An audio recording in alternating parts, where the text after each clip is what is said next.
Welcome to the San Gorgonio Chapter Sierra Club Trail Talk series. My name is John St. Clair, and I am your Zoom host, and I'm also a member of the Trail Talk Committee that helps plan and present these monthly talks on the third Wednesday of every month at 7 p.m.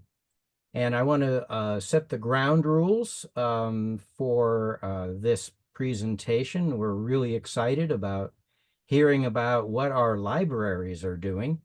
And we ask that participants not ask questions out loud, but type in their questions in the chat box. And if you look at the bottom of your screen, you should see a little talking bubble icon. If you click on that, it opens up the chat box and you type your questions in there, and Julianne and I will monitor that and relay it to our presenters to answer questions. Now, the three of them are going to present some information about each of their libraries, and then there will be a panel after that where all three of them will be spotlighted and answering questions that people might have.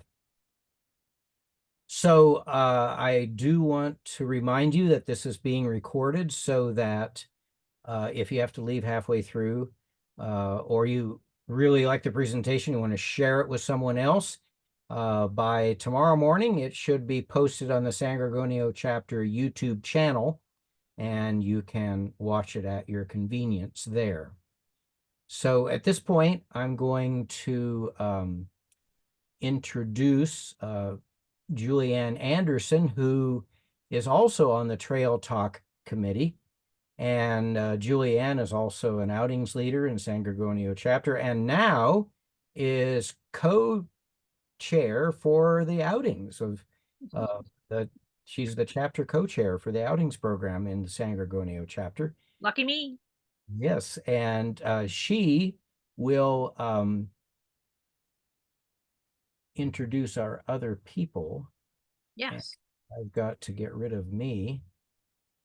Remove spotlight. Okay. There we are. Well, hello, everyone, and good evening. And John, thank you so much once again for coordinating so much of this and for introducing it and setting the ground rules and whatnot.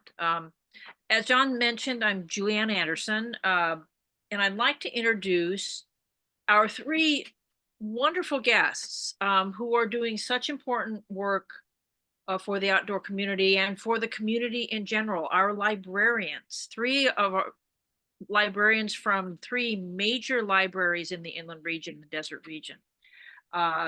Julie Warren of the Palm Springs Public Library, Ted Conable from Redlands A.K. Smiley Public Library, and Brittany Garcia from the Rancho Cucamonga Public Library. I want to applaud them for taking their evening time to being with our small group and to talk with the Sierra Club San Gorgonio Chapter about what's happening in our region, to introduce the public to outdoor-oriented readings and to talk about the State Parks Pass program. And that is the name of our the title of our Trail Talk this week, Building an Outdoor Coalition, Our Public Libraries, and the State Parks Pass program.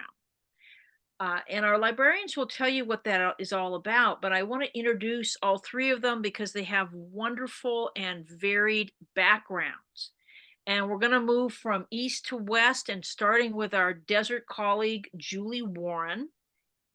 Originally from Washington State, Julie relocated to California in 2004, 20 years ago, to see the sun on a more regular basis, coming down from our cloudy neighbor to the north.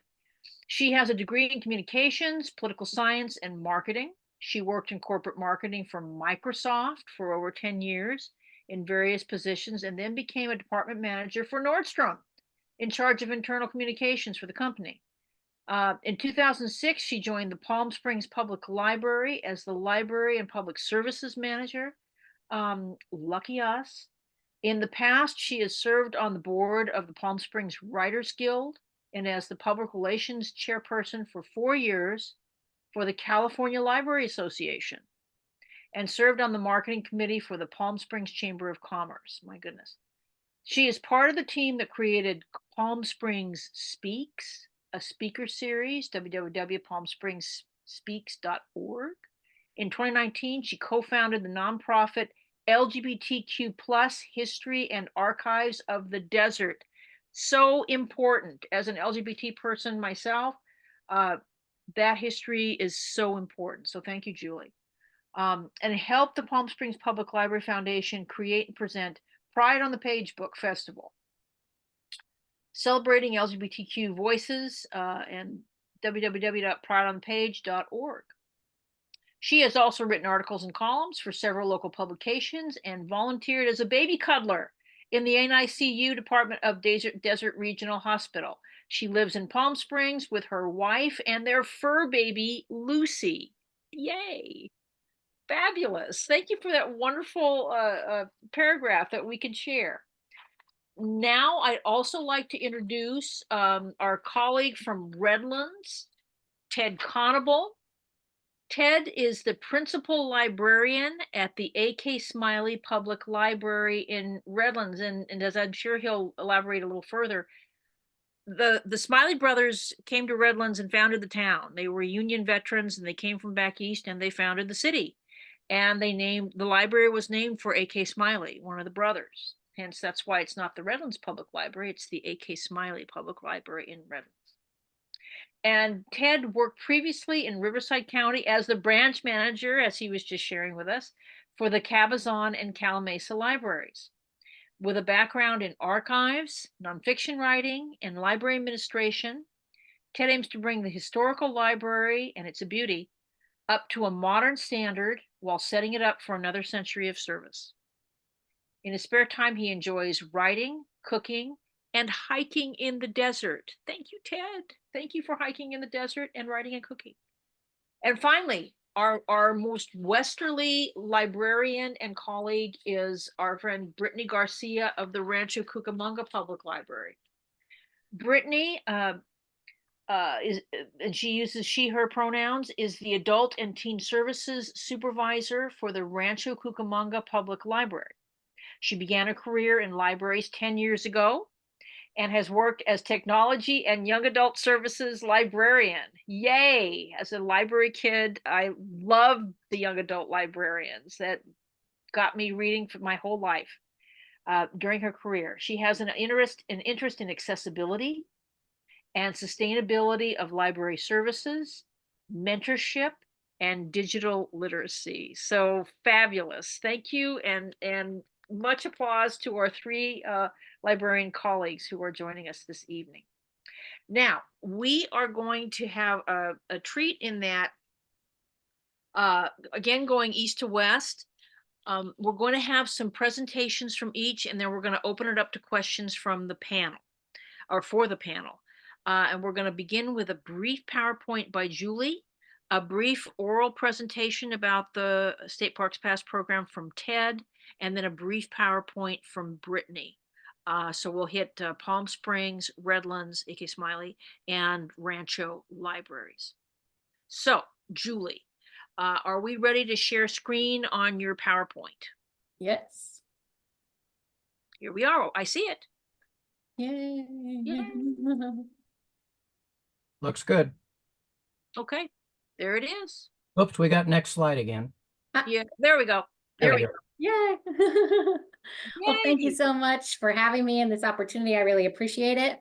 The Palm Springs Public Library actually started even before the city was incorporated in the 1920s, and it bounced around in 12 different locations until finally 1939 some land was donated to the city, but the city had to incorporate to become a city in order to accept the land for the library. So because of us, the city of Palm Springs is a city. We serve about 46,000 residents, plus our neighboring cities, as well as visitors and snowbirds. We, during the season, we expand quite a bit for those visiting us. So we serve everyone in our area.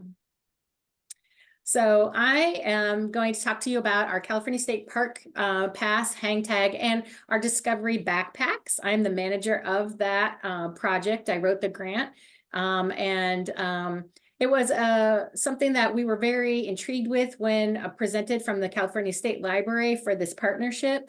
It was really this pilot program to remove barriers for people to be able to go out and explore nature, and we were all for that. And so we definitely joined in, and initially we were only able to get 10 park passes, but they opened up an opportunity for us to apply for a grant. And so we gave some thought to what that could be and how it could complement the parks passes. And so we decided to apply for a grant to create what we call the Discovery Backpack. And it includes many different items that would enhance the person's experience while they went out to visit different state parks. So it's really about reducing the barriers, this program. And it's so if there was an opportunity that for you to go to a state park, but you couldn't because of the fee, by having this hang tag, you would not have to pay that fee. We decided to loan the hang tags out for 2 weeks at a time. Each library was given the opportunity to set their own parameters. And so we decided that 2-week checkout period was something that gave people an opportunity to travel, especially if they were going to go around and try to visit several state parks, that they didn't have to rush back to return the hang tag. And then as we got more, we also made it renewable. So that's awesome. We have up to 50 now. And it really does help people have that experience of going out into nature and experiencing the wonderful state parks that we have near us. And then if they're traveling, maybe even further away from us. So initially, like I said before, we received 10 hang tags, and now we have up to 50. But with our initial hang tags, we decided to write the grant to create 10 Discovery backpacks. So at least we have 10 of those that will circulate as people check out the Parks Pass, and they can reserve them as well as the Parks Pass in our system. So if they wanted to make sure that they got a Discovery backpack when they checked out the hang tag, they could reserve it. And this is what the hang tag looks like, in case you didn't know. So in our backpack, obviously it has a backpack, but it includes binoculars, a compass, some books about how to use a compass, and it's really written for kids and adults both. And then we included a guide about some local state parks, the Anza Borrego complete guide, and then also a guide about the birds of California. And then we included California field guides that had for wildlife, birds, and plants, so that people could look at those. And then in English and Spanish, leave no trace information. We also included a state parks map and an emergency whistle, just in case. And those are 2 items that when you return the backpack, that you actually get to keep. So that is something that we wrote the grant so that we would have enough funds to replace those every time the backpack was used. There's something that people could keep and then revisit. So like maybe they would revisit the map to see what other state parks were there, and maybe come and check out the pass again, and encourage them to reuse the hang tag as many times as possible so that they could get in to as many state parks as possible. To date, we've checked out 234 times. And again, these are 2 weeks at a time. And the backpacks, 10 backpacks have circulated each 41 times. So we're pretty pleased with that.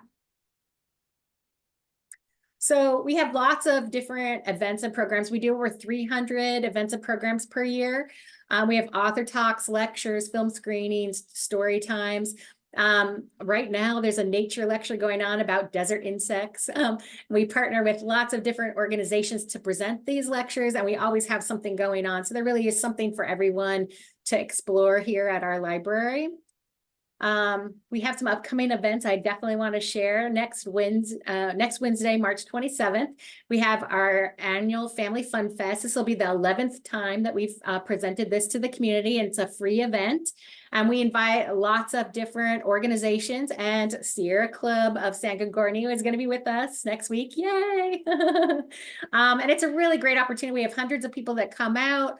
And it's great fun to see all the families and kids, and you get to share about what you have going on in your organization and planning activities. And it's just a really fun morning that we all get together. And we always do it during the spring break of our local school district to allow families to come out. And it's a super fun time. So we're excited that you guys will be joining us, and it's free to attend. So anybody on tonight's talk that'll be in the area next Wednesday are welcome to attend. It's 9 a.m. to 12.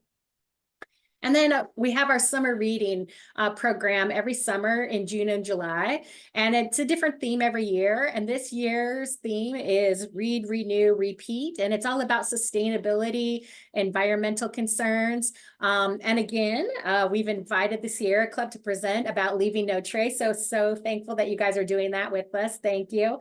But we're going to have lots of other talks too. So if any of you are interested, you can see from the schedule that I have posted here in the PowerPoint, we have a talk on water conservation, about sustainability in the fashion industry, bird-friendly buildings and migratory birds. And that's really going to focus on how you can make buildings more bird-friendly so they don't like fly into your windows and things like that. And talking about their migratory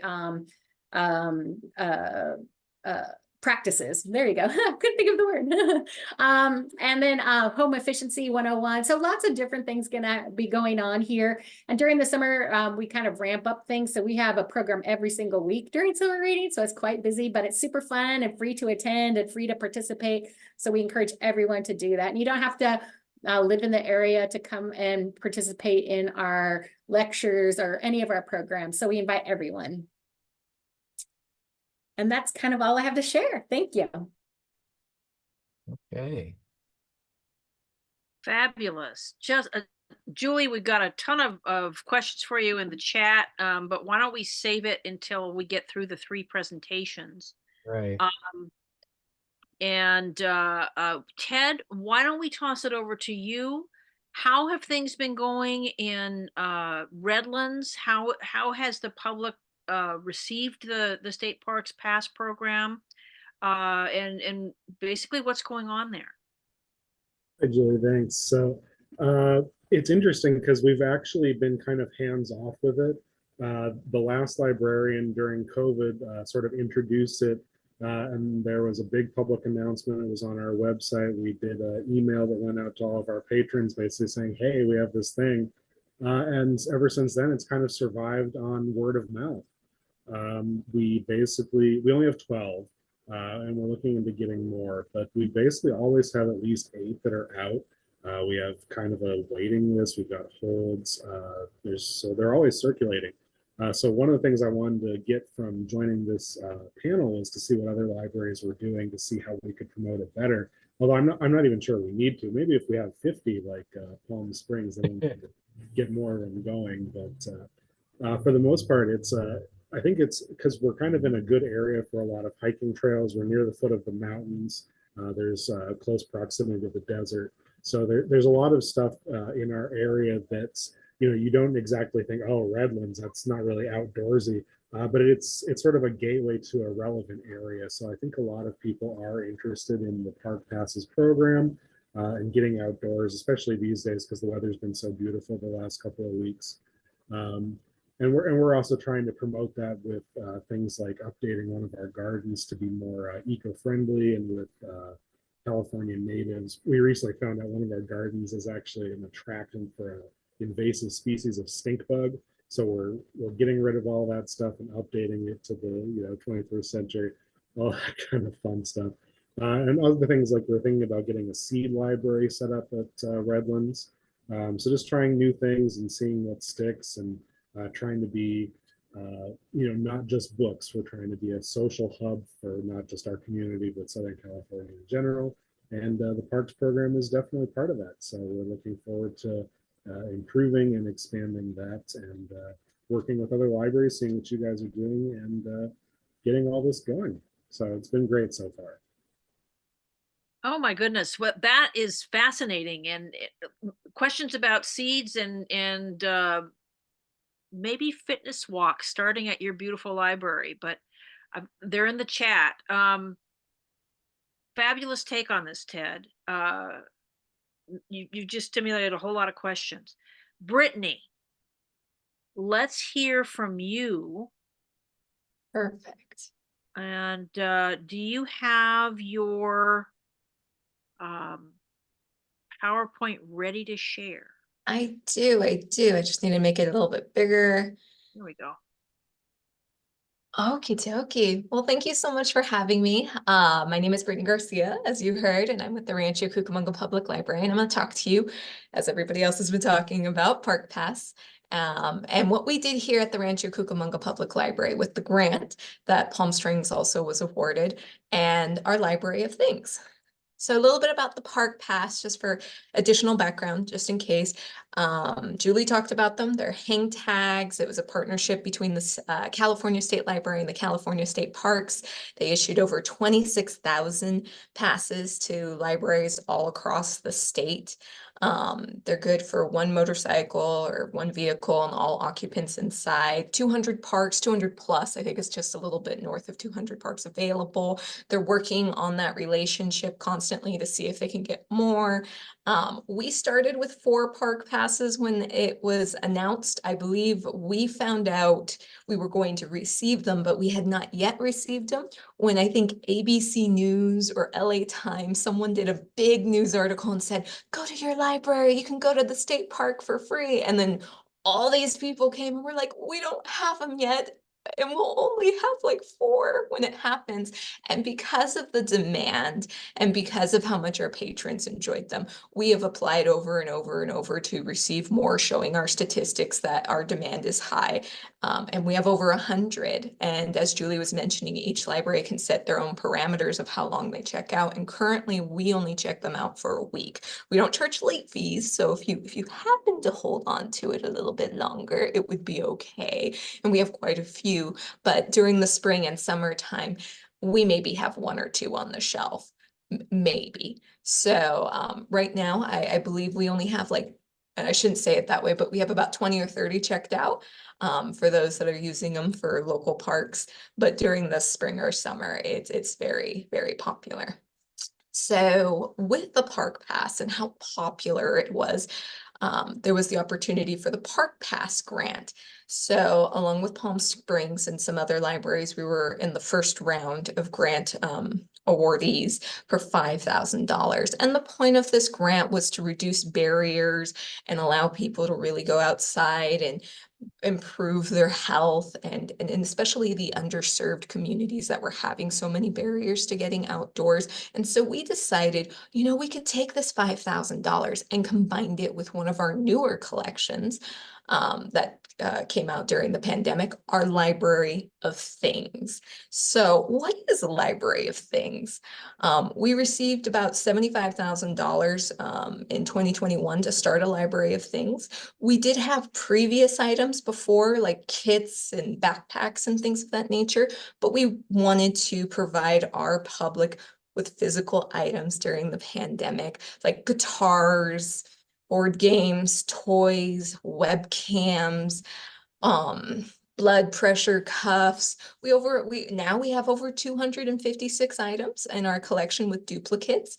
But we use this grant as sort of a call to action to meet our community's needs, because everybody's needs during the pandemic were very different, from the homeschooled or distant learning children that needed entertainment and games and toys, to the people looking for remote work for the first time in digital literacy, needing webcams and laptops and Chromebooks and stuff. We also started a seed library during this time. So you and I, Ted, should connect and talk a little bit more about that. It's very popular. So we decided Park Pass, Library of Things, our community loves these things. Why wouldn't we naturally fuse them together? And so our Park Pass grant collection was a community curated collection. We got feedback from the community, what sort of barriers were there for people to not go and enjoy the outdoors. It launched in just last November, and we were able with that money to get 16 unique items. We got duplicates of all the items, but we got 16 unique items. And these items since November have circulated 136 times. So they checked out. So, and each checkout is 3 weeks of use at least. So, so very popular. And what are those items? Like, what did you do? What did you add to the collection? So we added a Go Find It game to engage children in finding things in nature by, I think some of the examples are find something green, find something soft, find something dry, emergency roadside kits, so people could feel that sense of security if they were traveling somewhere a little bit further, nature hiking backpacks, collapsible cooler, emergency radio, hand crank, solar powered. One of the more popular ones is our child carrier backpack. They're all currently checked out. I believe we have 3 or 4 of them, and there are a few holds on them, people waiting for them. Tents, we have our foldable kayak. And believe it or not, that kayak actually folds. And it fits at least one person and either a small dog or a small human. And that is why we also carry life vests for all ages and including our fur babies or our canine friends. Trekking poles, and I could go on. As you can see, I'm very excited and passionate about this project. I was responsible for the Library of Things collection.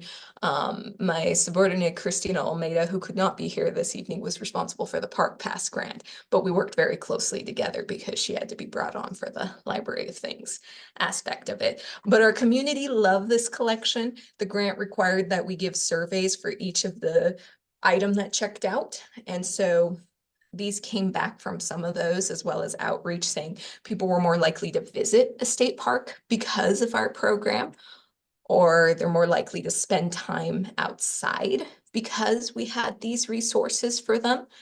Or I believe that because of the time they spent, or I believe spending time outdoors as part of this activity was beneficial to my health. We no longer administer these surveys. We just did it during the grant period, and it's really hard to get people to fill out surveys, but we got what we got, and we're proud of the impact that we made. Which brings us to the same theme that Palm Springs is doing, our Read, Renew, Repeat theme, which again is focusing on conservation and being nature conscientious, and we're still planning our adult and teen and children's programs. They all revolve around this theme, and we are working with the Sierra Club to hopefully get some sort of lecture that we can give to our community members. But yes, so very exciting things here at Rancho Cucamonga, and we're looking forward to doing more and collaborating with you all as we move forward. You're muted, Julianne, you're muted. Just fabulous, Brittany. My goodness. Well, we have lots and lots of questions for everybody.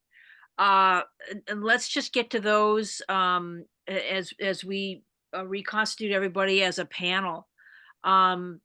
Starting with Julie, let's just talk about where, and maybe this should go to everyone, all 3 of you. Where do your patrons go? Is it Anza Borrego for the east, and Chino of the west, and maybe the Riverside Citrus Park for Redlands? Where are you finding that people are going? And Ted, are people going over to the San Jacinto Wildlife Area, which is a form of state preserve? Do you know where people are going? Anybody can feel free to answer. Anecdotally, I do know a couple. We don't ask, just as a general privacy thing, but we do have a few people who offer, they say, oh, I'm so excited to go to X, Y, and Z. So I would say, at least for Redlands, a large proportion, like I said earlier, is local trails. But we have also lately had a lot of people going out to Joshua Tree. Right on. Right on. Yeah, and I'll echo what Ted's saying. Yeah, we don't ask, but anecdotally, we've been told Anza Borrego definitely is something that's popular, and that's why we did include the book specifically about that site. It's probably one of the ones closer to us, so it makes it a little bit easier for people to head that way. But we also know that people have checked them out. Since we do check them out for 2 weeks at a time, we have been told that people check them out when they're headed up, more Northern California or west or so on. So we know that they're traveling with them too. Okay, great. And do they ever go, any news about them going out to the coast, to Crystal Cove or anything like that? Yeah, maybe. Anecdotally. Yeah, Brittany, and have you heard about people going over to Chino? Yes, very much Chino, especially with the wildflower blooms that we've been having. Right. Sometimes I find that it's more random, because we promote it at our front desk and they're like, what is this? And then we tell them and they're like, oh, I think we'll just take that this weekend and see if we find ourselves on an adventure. Because we include a map and a list of all the ones that are eligible for use so they don't accidentally show up somewhere that doesn't take it, or they mistake a state park for or Yeah, for a whatever a private park, and so people just being willing to explore. Yeah, wonderful. Now, related question for all three of you. Do you ever have fitness walks or hikes starting at the library and going out to your state parks? Julie, do you have anybody going out to Anza Borrego, for instance, that's sort of an advertised hike that's affiliated with the public library and the state parks pass program? We aren't doing anything like that right now. We have in the past worked with a local Coachella Valley hiking club, and they did meet here at the library and have different hikes that they led in different directions. But that is something that we did in the past, not something that we're doing currently, but we're always open to ideas. Mhm. And Ted, do you ever have people, I mean, your library is sort of a natural meeting place. Does anybody ever like walk up to Prospect Park from the library? I mean, that would be a really good walk. I'm not sure. The city of Redlands itself, actually, back last year, we had what they call Walktober, which is kind of it's a city thing for city employees where we basically challenge each other to see who can get the most steps on their Apple Watch.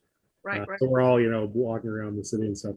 But that would actually be something really cool. Maybe this coming October, we can say, let's open up Walktober to the public. Let's do something where we're starting at the library, going to Prospect Park. By the way, we have these park passes. So, that is definitely something that would be for later this year. Yeah, and maybe Sierra Club could be part of that. And Brittany, anything? Do you guys have any related or hikes that start at the library? Not at the library. I believe our wonderful, beautiful senior center, which is a community center as well. It just has abundance of parking, and it has the Pacific Electric Trail right there. It's been more of a spot for walking and trails.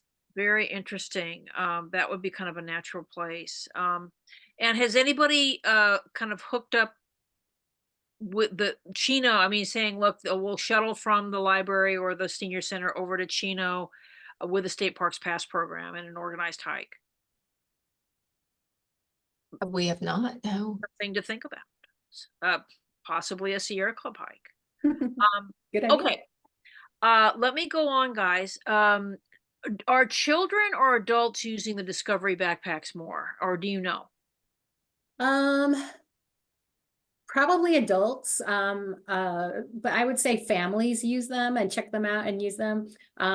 We know that several different families, but again, we just gather anonymous statistics. But we have been told in some of the comments, my family enjoyed this, my family, used this and so on. So that's how I can know. But I would say, for the most part, it's adults checking out for themselves and or their families. And do you think, is it mostly a family activity? How many adults versus children? What's your feel for that? Because they don't have to tell me that, I couldn't answer it totally. But I definitely think it's a mix because we have a lot of visitors and snowbirds. We definitely have a lot of single adults or couple adults that are using them. One will check it out or so on. But definitely know that we have had some families, but without that hard data, I couldn't really give you hard numbers. Ted, Brittany? Yeah, it's about the same for me. Like if I had to ballpark it, I would say maybe 70% family, 30% single, just based on, a guy with a backpack coming up versus mom and dad with 3 kids in tow. So you kind of get a sense like, oh, this is a hiker versus a family. Obviously not a guarantee, but that's kind of what I would say is ballpark, mostly families. Yeah. Brittany? I agree with Ted. I was going to give about the same numbers. Yes, 70-30. Love it. Okay. Have you guys had, I know Julie, you're bringing us in to do leave no trace principles, But have you guys had anybody come in and talk about hiking 101, you know, basics of how to hike safely, that kind of thing? Would you guys be interested in that? Always interested in programs. We have had other hiking groups do similar programs in the past. Yeah. But I think it's always good to have, you know, different perspectives and new presentations. There's always new people coming. So I'm always open to that kind of thing. Well, and I know our own Chris Torres did a beautiful presentation last year on hiking in the desert, and she is expert. And you know, those of us that are in the Western County, I live in Riverside. I'm probably more familiar with Redlands and Rancho, and hiking there. But I think we'd have people for each of you. If you wanted that were familiar, you know, our chapter is divided into groups. So like John is over in the Ontario area. I'm in Riverside. Chris is in Mo Valley and hikes a lot in the desert. Marianne is in Chino, etc. So we've got people all over. Okay. Do you ever have outdoor story time, kind of people reading stories about the outdoors? And we have in our midst a practically professional storyteller, John St. Clair. But do you ever have outdoor story time where somebody comes in and reads stories? We have in the past, our children's librarian, we kind of have this little grassy area outside of our children's story room. And so sometimes she will take the kids out there in the fall and the spring, not so much in the summer. It's a little hot here. Yeah. Yeah, but we definitely do that in different times and different times of year. And so it just kind of depends on what she has planned. But yeah, we definitely have. Okay, a slightly grimmer question, but an important one. Is this program going to survive the state budget? What's the latest? Don't know. Fingers crossed. Yes, Yeah, we're still waiting to hear. I mean, at least I haven't heard anything. I haven't. You know, none of our requests have been rejected. They haven't sent us anything that says like, hey, you know, don't ask for more. So that to me tells me that it's not, but Yeah. you never know. So hopefully not. One of the things I'm hoping we can accomplish with this kind of thing and with connecting and promoting the program is to show them that there are people using it and we would like to use it more and that sort of thing. So fingers crossed, but we don't know. And also anyone in your group could lobby, you know, to your local representatives for supporting this program too. Yeah, absolutely important. Quick change of subject. Talk about the seed, checking out seeds and that sort of thing. We have a lot of people that are Sierra Club members and gardeners. There's a real kind of overlay in those communities, and I think people would be very interested in your program. What is the Library of Seeds? So, I would say quite a few libraries do them. Our neighbor, the Upland Public Library, had been doing it for several years before we did it. And everybody does it slightly different, but essentially at its core is you have seeds for the community. They take the seeds, they check them out, or they just take them essentially. They plant them. And then when and if that plant is able to be harvested in some way, they will bring back the seeds. That is in theory how it is supposed to work. We have run into some issues with the harvesting part. Not everybody harvests, not everybody knows how to. And sometimes those that do hold on to their seeds or the way they're packaged, we've had mold issues. And so we have had to figure out, well, maybe we're not able to take back harvest seeds. Maybe people want to donate unopened seeds in a different way, because we don't want to. And then sometimes they don't label them. And so now it's mystery seed, plant the mystery seed. So it is by no means foolproof. We don't monitor it. We give a very nice suggestion of like, 3 packets per family or 5 packets per family. It's been very popular. we provide on each of the little seeds how to plant and all these, I guess, specs of how you should plant it, when you should plant, and all those things on them. We mainly focus on vegetables, fruit, and herbs. We have not expanded to wildflowers or like drought-resistant plants yet. That is next on our list. We're just having a hard time keeping up with the demand as it currently is, because essentially we're just purchasing seeds or seeking donations for seeds and then putting them into our old school card catalog for people to take them out. We have a very active birding contingent in the Sierra Club, and it's so important, especially with, ever widening development, to have backyards that are friendly to birds and pollinators. And as our friends over in Britain would say, wildlife. They consider salamanders, everything. They talk about them as the wildlife in the backyard, not just the furry wildlife. So that's a wonderful thing to encourage birds, insects, pollinators, all the things that we are interested in conserving. Ted, have you started your seed library, or is it? It's on my to-do list right now. I'm in the process of trying to get rid of our old microfilm machine, which gets about 2 uses a year. Wow. I'd like to, either get rid of it, or I actually found one online that's about this big and it costs about $8,000, but it lets you read microfilm handheld. So it might be worth it. I don't know. Anyway, but we have a cozy little nook that the microfilm's sitting in, which I would love to have a card catalog to fill with the seeds.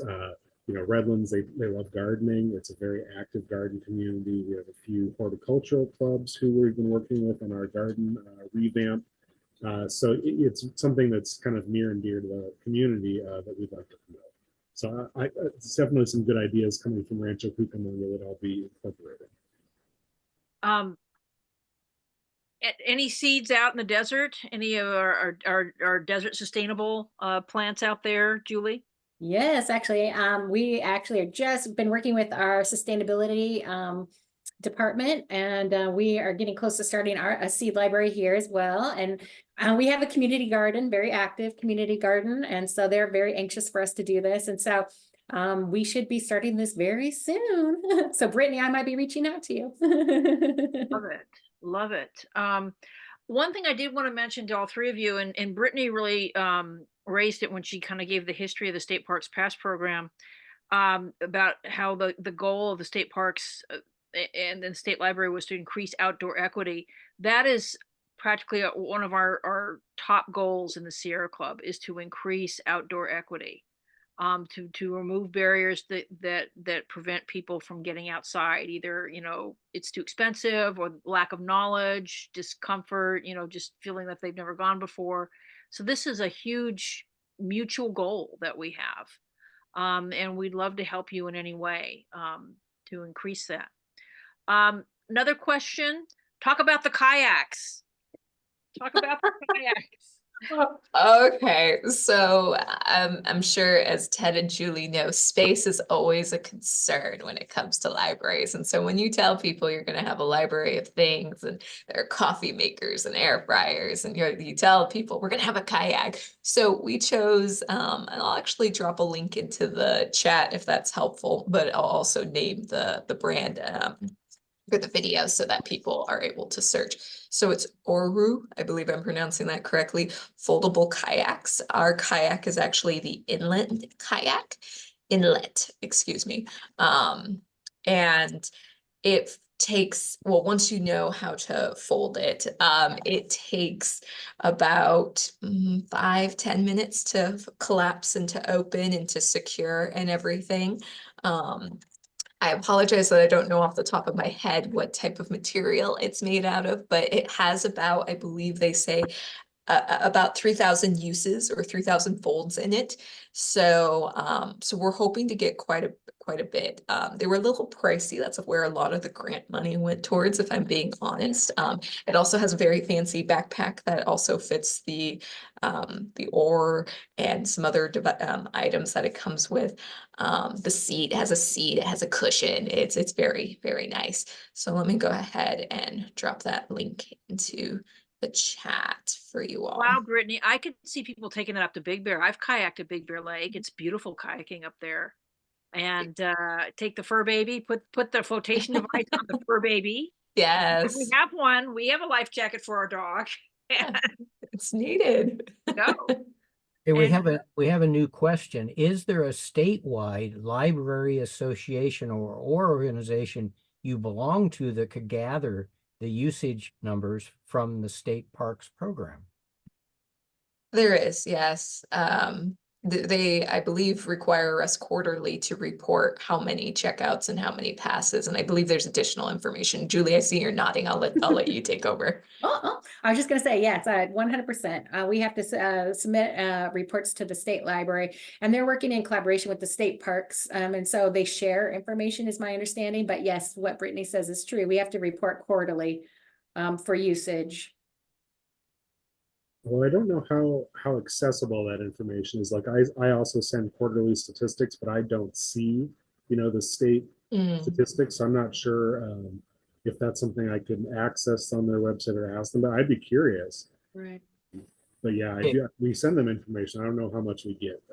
Well, there's a follow-up on that is it would be good to be able to use those numbers to lobby the state legislature to continue the program. Yeah, Yeah. that data would be huge. Data would be just huge. Okay, well, we've run through our many questions in the chat, and I just wanted to extend an invitation or an offer, I guess, to help all three of you in any way with your outreach programs. You all have such interesting reading programs, lectures, activities. I mean, we're going to be working with you, Julie, next week and then the summer.